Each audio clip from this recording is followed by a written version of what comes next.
Leo, tonight's a very important night.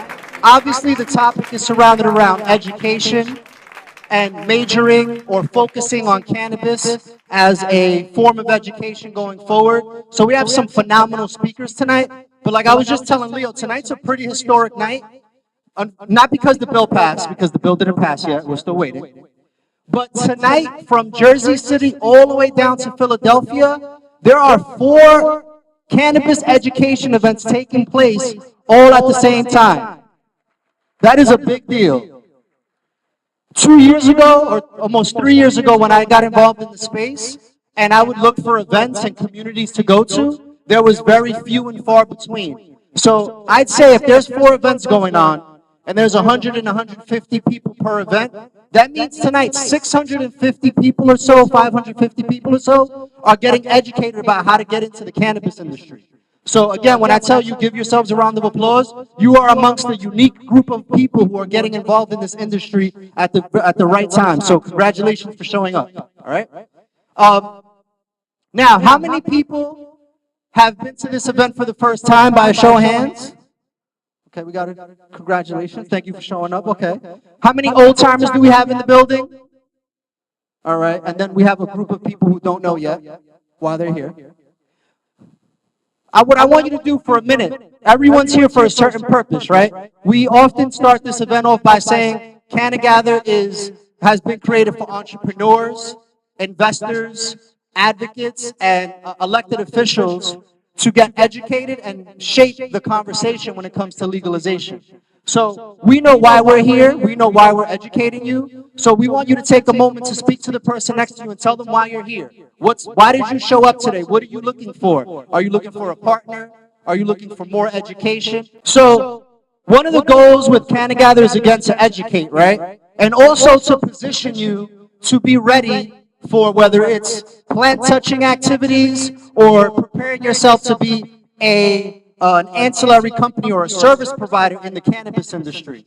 So one of the things we're going to start doing that we actually did in the past in New York City is start highlighting entrepreneurs, local entrepreneurs. So if you're an entrepreneur and you're interested in being featured in these, someone clap for that one? Okay. Startup Spotlight. Reach out to myself, shoot me an email at ronnie@cannagather.com. On a monthly basis, we want to feature local entrepreneurs who are making their way in the space, and also who are looking for different resources. We have tons of sponsors who have different resources available to you. So any way we can connect you to those sponsors, we want to do that for you, okay? So before I jump into the sponsors, and this is one of the most important parts of the evening. So you should have your phone out, or you should have your pencil and paper out, and you should be writing down the names of the companies that are going to come up here and tell you a little bit about how they can support your journey in the cannabis space. Now, the reason we have these sponsors in place is because if you are going to apply for a license, you're going to need lawyers, accountants, marketers, you're going to need insurance, you're going to need a whole slew of services. So when you get the opportunity, if you haven't already, ask or go out to these sponsors and ask them questions about how they've helped other companies, how they've helped these companies get into the space and get positioned. So most people it's the hurry up and wait stage now, right? We're trying to figure out when this bill is going to drop. Now there's 2 types of people in this room. There's people who are waiting for the bill to drop, and then they're going to start getting prepared to apply. And then there's another group of people, and me and Leo and a lot of these sponsors fall into that category, that are already getting prepared or are prepared to participate. So if these applications or this bill drops in the next 60 to 90 days, by June we may have a legal program. That is not when you should get ready.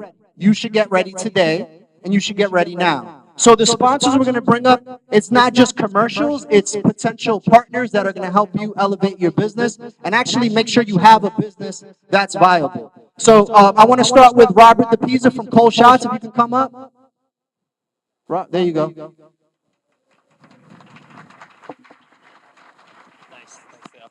Yes.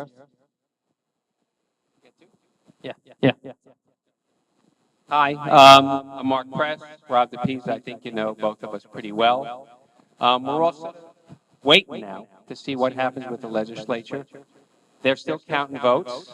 Can you hear it? Is this on? Anyway, Get close. so I think you know who we are. I'm Mark Press, Rob DePisa, co-chairs of the Cold Shots Cannabis Group. We have a lot of people waiting in the wings to see what happens from the legislature. I still think they're counting a few votes. I think we'll get there, but it's important that you reach out to your legislators and put some pressure on them. In the meantime, you know, what we're also seeing right now is some more interest in CBD and what the Farm Bill did and what it didn't do. And it's sort of an interesting paradox as to how you navigate your way through that process. So we've been doing a lot of that of late. And with that, I'm going to turn it over to Rob and let him talk about it. So I'm not actually going to talk too much about cold shots tonight. A lot of people know cold shots. I just want to talk about something that's kind of been on my mind and been bothering me. You know, everyone in this room and everyone in this industry, we control the conversation. We control what everyone is talking about. And you know how this works, right? What everyone talks about begins to snowball, okay? And eventually those topics meet the ear of politicians, and that's how things happen, right? That's how things get done. What I'm not hearing about is enough conversation about access points for people with prior cannabis convictions into the cannabis industry. Why are we not talking about it? Is it not sexy enough? I'm not sure, okay? A lot of people in the room, we talk about wanting to do something good. Well, the best show of character is when you do something for someone else who can't do anything for you in return. So why don't we all, and I'm going to challenge everyone in this room, to change the conversation.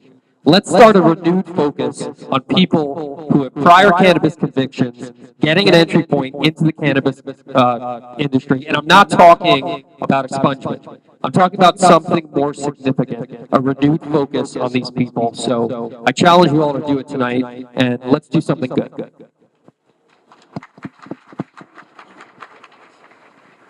Sound like they've been hanging around Leo Bridget. Right. If you get an opportunity, Cold Shots has a booth. If you have any questions, if you are starting a plant touching company, you need to speak to an attorney. Do not start this on a whim. Speak to them before you start investing time and money and effort into that initiative. Speak to a law firm. Is Ross with Diamondpack here? I don't think she made it in today. All right, we'll get you next time.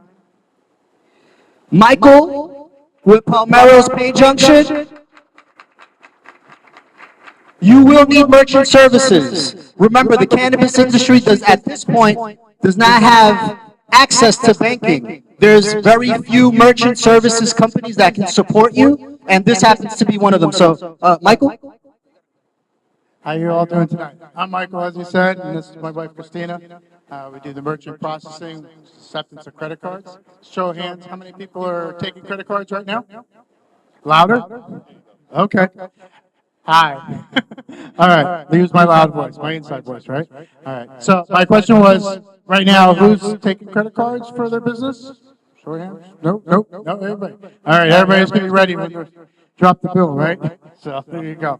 Well, I'm able to help you folks get your processing needs taken care of. I have free equipment. I can fine tune it to your business.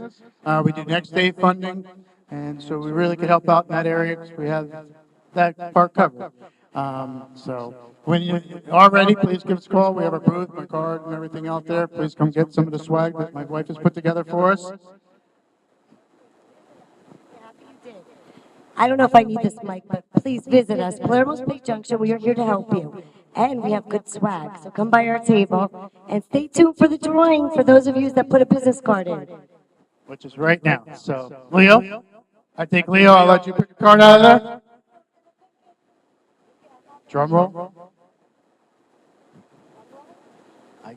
I can't see, sorry.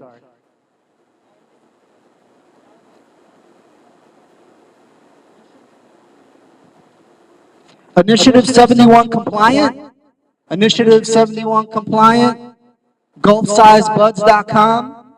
There you go. All right, there you go. Congratulations.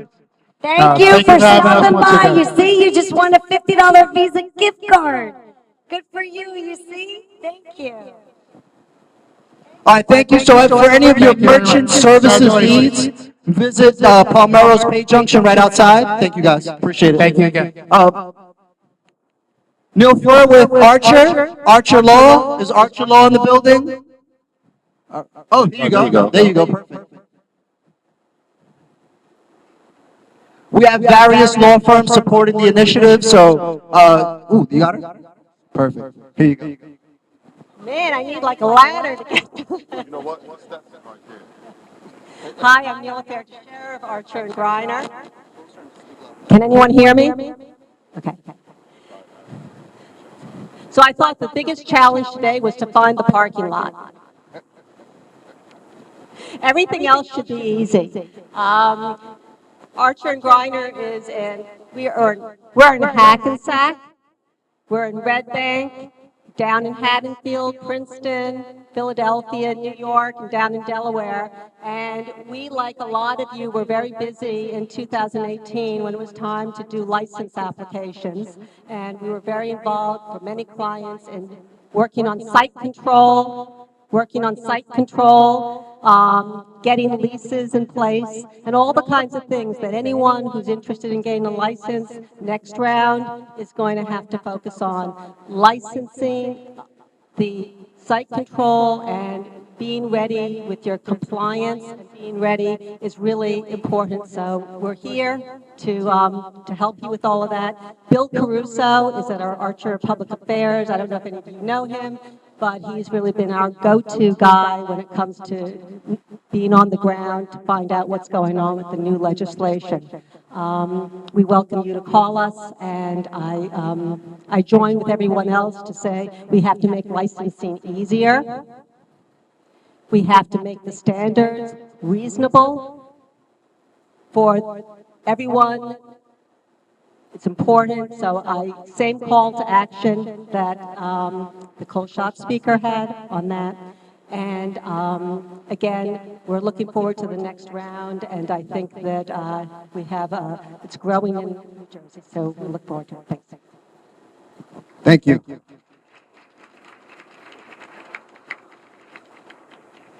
Now, Archer is also sponsoring our Philadelphia initiative. So CannaGather Philadelphia will launch on March 28th. So Riley Cote, Hemp Hills, huge advocate in the space, helping athletes incorporate CBD into their regimen, and also educating athletes across the board, across the United States. And then we have State Senator Anthony Williams, who has been advocating for legalization in the state of Pennsylvania for many years. So if you have friends, colleagues in that area, let them know that CannaGather Philadelphia will be happening March 28th. And last but not least to speak is Matt Kutch with WoFlow.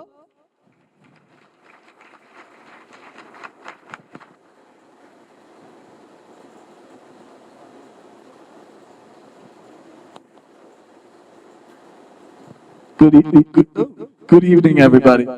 For those of you that don't know me, my name is Matthew Kutch. I am with WoFlow. We are cannabis educators and advocators right now.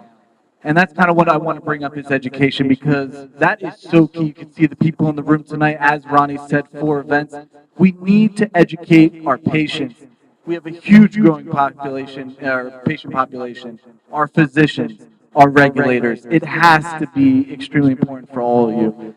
But more important, we need to work together. We need to collaborate more. We need to have more groups that are signing contracts together. Like Ronnie said, it is up to us to form this industry in New Jersey, and we're not able to do it alone. You have to work together. It's not just about the points. It's not just about the application. It's about the patients. It's about New Jersey. And I want to follow up with challenging you as well. You need to look at yourself and what are you doing to further the industry in New Jersey? Because if you aren't doing anything right now, you need to get started. Thank you. A lot of you don't know it. I'm actually one of the plaintiffs in the lawsuit against the Department of Justice to get cannabis descheduled. And That was like one of the things that, thank you, that was one of the things that came out because President Nixon was going after the Black Panthers and the hippies. Interviewed, I forget, they called him, I don't want, it wasn't Elrickman, I can't remember, but it was a German last name, and they called him part of what they termed the Berlin Wall. So he had a bunch of advisors with German last names. And he said, did we know that we were lying? Of course we did. He admitted it in print. And, you know, I'm amazed that this article didn't get more attention, but it was acknowledged. I mean, they said that they did this on purpose. And yet we still have prohibition and this dogma going for decades after. So what's interesting is, for those of you who don't know, this past Saturday in Brooklyn, New York, Ronnie and I took part in a historical event where us and along with a bunch of other friends, took part in a cannabis type of event, something like this, but it was at Emmanuel Baptist Church, which is the largest African American congregation in all of Brooklyn. So we had a lot of dignitaries there, and it was a very historical event because historically in this industry, you know, the African American church has been noticeably absent from this conversation, and to some, the African American church is looked at as the gatekeeper to the African American community. So to be able to bust down that door and make that happen was just super, super significant, and there was a lot of, you know, press that came out of it. You know, the thing is that, again, you know, we pressed upon everyone the importance of education because where we are at this time in time, would you guys agree we ought to be thinking in 3 different types of levels? Micro, meso, and macro. Considering that we're talking about facilitating a massive transfer of wealth and that we're not talking about some program, we're talking about industry. What do you tell your clients, your students, your confidants in terms of how should they be, how far ahead should they be thinking in their planning, especially with what's going on here in New Jersey? Well, it's so interesting because I don't really think we understood just how big this industry was. When we went into it, we understood there was money. We understood that it was an industry, but we didn't understand it wasn't just a industry. It was the largest industry, and it will be the largest industry of all industries. So what we did see is we realized in our first year of legalization that we outsold alcohol in our first year. We made $700 million our first year, $900 million our second year, and over $1 billion our third year, 1.5 our fourth year. And so when you look at that and you're gathering almost 100 million or plus in taxes, that changes a complete government's economy and the way that your legislatures now look at what cannabis really is. When you look at the economic impact of cannabis legalization, you realize that it wasn't just all of these people in the ghettos selling cannabis. It was something they were forced to do because of prohibition, because if they were selling cannabis and taxing it, they would have been one of the richest communities in the United States. Wow. Wow. Okay. I just saw the second killing of Sam Cooke a couple of nights ago, so I'm a little wired. Bridget, from an educational infrastructure standpoint, how's New Jersey looking? So I think Stockton was definitely ahead of the curve. I mean, they waited probably, my guess is, for Christie to leave, but then sort of opened the doors. And I think what's unique about that is that they're training some technical folks, so people who do lab testing, who work in doctors' offices, nurses, all of these sort of mid-level professionals that are not around. I mean, and I think you can see this in other aspects of the industry where there are people who are incredibly qualified in whatever they do, but maybe don't have that little bit of nuance that they need for cannabis. And the idea of the program is to create professionals who not only are incredibly effective in the traditional sense, but can also handle that nuance that is unique to cannabis. You know, I'm wondering, you know, like, I remember when I've had a number of conversations with Governor Murphy. And one of the things that I know he's a big stickler for is STEM. And I remember telling him one day, you know, like, hey, sir, you know, if you was to put the A for art and call it STEAM, you know, that encompasses the cannabis industry as a whole. And, you know, he looked at me and said, really? And I said, no, I'm dead serious. You know, the art part is a big deal for us, you know. And he said, wow, you know, and I realized then that this man's whole thing, like one of his things is STEM or STEAM, you know, whichever. How is it that you are addressing those needs when it comes to the future workforce? Because right now you have a workforce or a potential workforce that majority of the people have a rather intimate, you know, relationship with the plant. But when it comes to our formal education, it's grossly below basic. Yeah, so I think the great thing about what Stockton's doing is that they're addressing the plant, correct? You know, so they're talking about how to grow cannabis. We're not talking about how to grow basil or tomatoes, which I see a lot of in these pamphlets, and I'll see vertical farmers come in and be like, well, we could grow so many tomatoes, we could definitely do cannabis. I'm like, no, sir, this is a resin plant. And so what Stockton does is train students how to work with the plants, which is fantastic. And they're also teaching them how to do all the lab work and the other kind of processing things. So, you know, we are handling sort of definitely more of the STEM. I don't deal with the art part, so I don't know, yeah. You know, so here's the thing, Chloe, let me ask you this. Who's the governing authority in terms of education or recognized education or accreditation in Colorado? Who handles that part? Because that's got to be brand new for whoever it is, right? So who is it? Well, there's various different accrediting agencies, so it depends on what type of school you're opening. And I went through the Department of Higher Education's Private Occupational School Board because I wanted to create occupations and careers and jobs for people in the industry. So for all of these future business owners right here, or current business owners, and they're looking to hire the best or the most educated, who should they, what are the acronyms that they should be looking out for in terms of a potential employee? Like, what would they like to see, should they like to see? It can't all be just Oaksterdam, right? Oaksterdam. I know, right? That's all you hear, other than Stockton right now. You know, we want to create the best workforce and the most responsible industry as possible.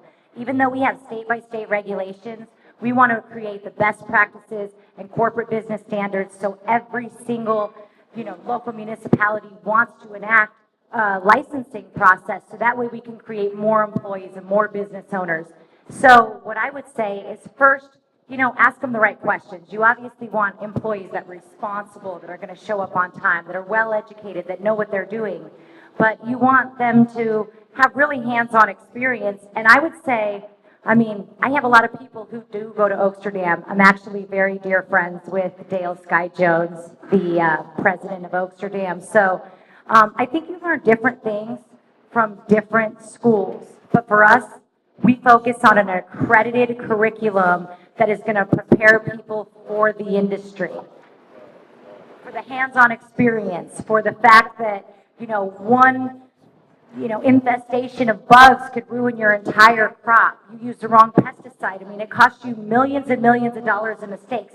I mean, this is an industry that's cash positive, but is really cash negative. It has an over 85% fail rate. So everybody comes into it thinking, wow, you know, I love cannabis. I want to do this. This is my passion. But they don't realize that this isn't like any other industry. It's not like growing tomatoes. It's a completely different thing. So you want to make sure that they're educated. If they start saying stupid things like, I'm a master grower. Have you ever heard of a master professor? Yeah. You know, like, Exactly. Yeah, So master make sure grower. and look at the credibility of what people are telling you and look at more what they do and can provide you than what they say. Yeah, that's the, you know, the interesting thing is that, you know, when the talks first started about going towards adult use, at least for me, a few years back, one of the things I remember telling Mayor Baraka, the mayor of New York, about was, you know, we ought to start thinking about Cannabis and Hemp College of New Jersey. You know, because I was thinking, you know, this is, you know, that's how you start to create generational revenue. You know, and he looked at me and I said, I'm serious. You know, like this is, we need to find a campus, all that stuff, because when you look at, you know, I think I always say, I believe cannabis is going to be big money, it's going to be great, but I do believe the long money is in hemp, particularly when it comes to all of the research and that we haven't even tapped in yet. And, you know, when you look at when Governor Murphy first came into office, remember how he was talking about this was the Silicon? Yeah, and this was the Silicon Valley before there was Silicon Valley and all that stuff. And I'm like, okay, we need to get into this with him. Are you guys down at Stockton, you know, are you guys really hitting the pounding the pavement when it comes to him? So, yes, part of the program in New Jersey right now still requires a research entity to partner with a licensee. Beyond that, I think Stockton has its own interest in hemp, just because it is, and I know I sound like everyone's crazy old aunt, but like there's so many uses for it, and it is such a versatile plant. You can grow hemp, 4 or 5 times a year, as opposed to cutting down old growth trees. Cloverleaf University has 75 acres of a hemp field in Monument, Colorado. Hello. We've been approved for 2 research studies. One I'm a collaborator on. There's only 7 in the United States that are IRB approved. We have the first one we just got approved for last week for using hemp-derived products to study traumatic brain injury. Thank you. Thank you. Privately funded, by the way, because obviously I can't take, government funding. Well, I can, but it's going to be a little bit longer. Also, we have the first study with Haley's Hope and the Flowering Hope Foundation to study children with epilepsy and using hemp-derived products with Children's Hospital in Colorado. Wow. Thank you. Thank you for that. As someone who's now living with PTSD, these are all things that, coming from the patient perspective, this is something that is monumental in terms of, the possibilities now being even more, broader for me.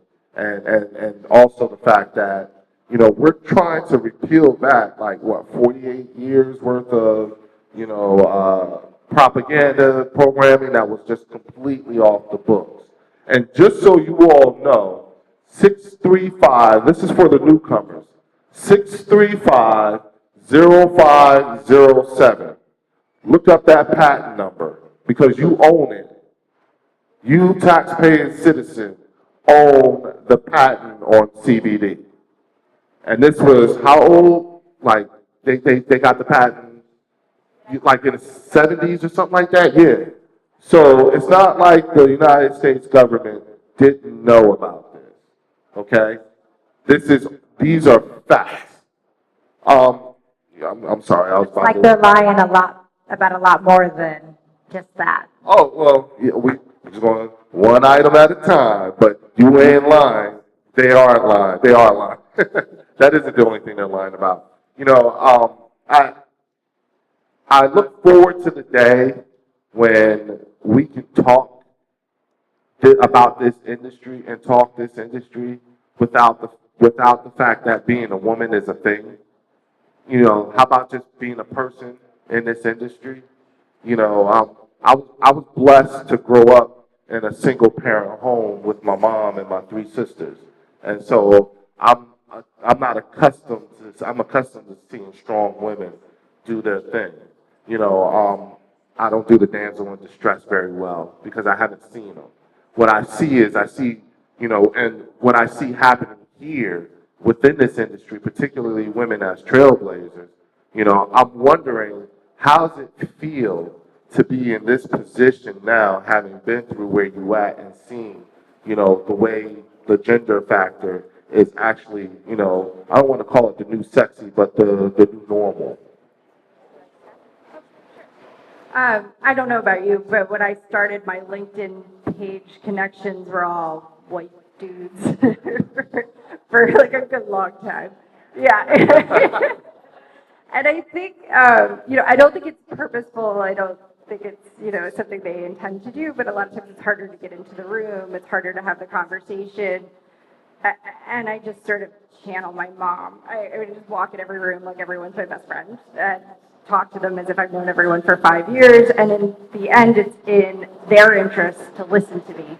I'm qualified. I have more experience than 90% of the people there. And I can get them to their goal. So in the end, I think it becomes less of an issue once they realize that there is an actual dollar value to maintaining a relationship with me, and that my connections can ultimately help.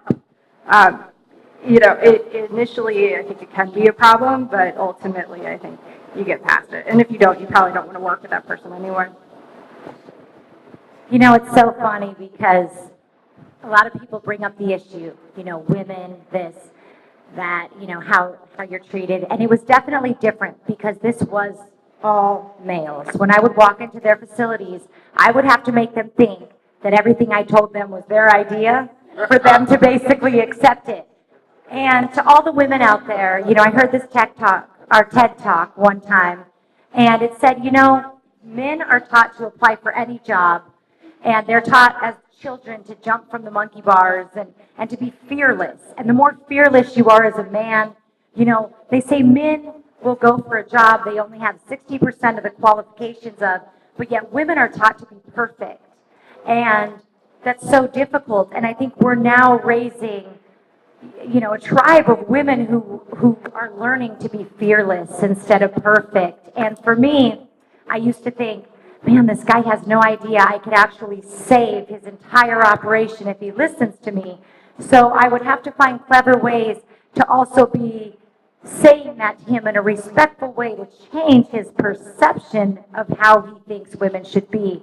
And I think just as people who respect themselves, people who are executives, people who are changing the world in general, that we just have to be the best we can be and encourage everybody in every way possible to really understand that the truth we speak is basically the truth that they want to live. So they're either jumping on our bus or they can go figure it out on their own, right? I believe in working smarter, not harder. Yes.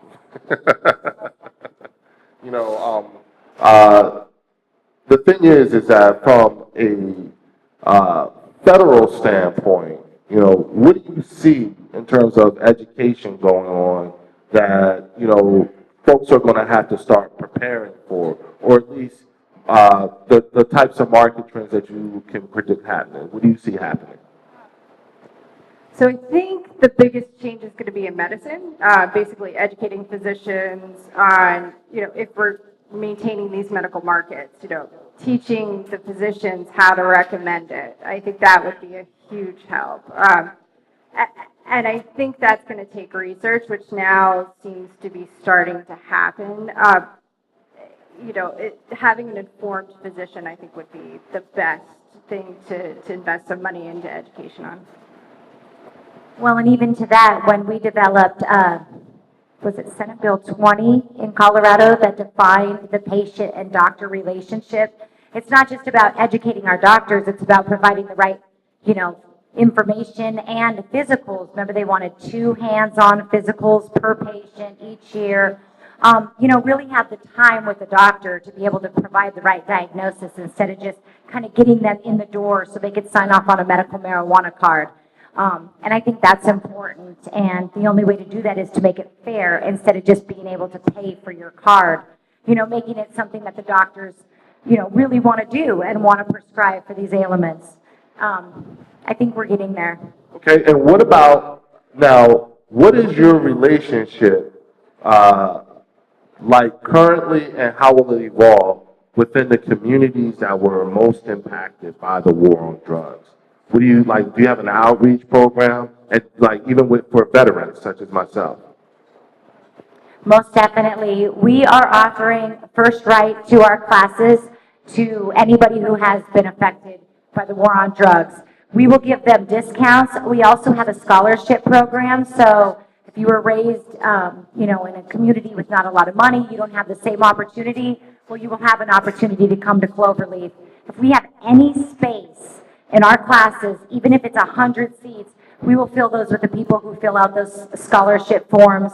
And we want to be able to offer equal opportunity, especially to the people who have been affected by the drug war. Because a lot of people say that doesn't matter. It's kind of what you work for. But each person who is profiting of this office has a duty to pay back the war, the failed war on drugs, and to push it forward.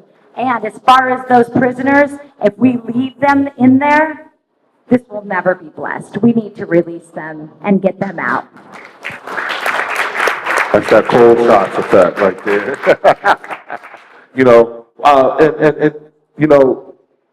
Bridget, can I use my GI Bill? Yes. I think it was 2015 we got one Best New Jersey College for vets. So, and you get your special parking spot too. You get to be a little bit closer. Because it is a question that I get quite often in terms of, veterans want to know if they can actually use their GI Bill benefits to get cannabis education. We have a bunch of vets, and I got to say they're some of my best students because they show up, they pay attention, they want to be there. They're a little bit older, which I think is great. Now, and let me put this out because you guys might want to put this out to your downline also. But for all of you, business entrepreneurs, there's this thing called VONAT. It's like a veterans where we get to use our GI Bill money. And what happens is that if you hire a veteran as a business owner, you get a really nice tax rebate or tax incentive, tax deduction. And then if you have to spend any money to educate that veteran, the VA pays for it, and whatever equipment or uniforms that veteran would need working for you, the VA buys that too. So it's it's one of those things where if you had 2 employees and you got to let one go, which would be in your best financial interest to keep the veteran? You see what I'm saying? And so I think that as you all who are getting ready to start these businesses, these are all things that you need to know that are available to you in terms of what you can and can't do with the federal government, because it's not all a closed house. You just need to know how to engage. That being said, I think we're done now. If you guys, could you give us one more time, tell us how to reach you. How do we find you? Sure. So my email is bridget@hoban.law, and we're also online at hoban.law.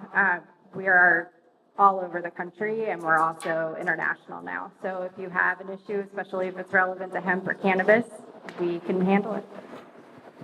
To reach me, you can go directly on my website, which is chloevillano.com, and it will give you my email, and you can even contact my staff directly through the website. So. Okay, well, ladies and gentlemen, I'd like to present Chloe Villano and Bridget Hill-Zayat.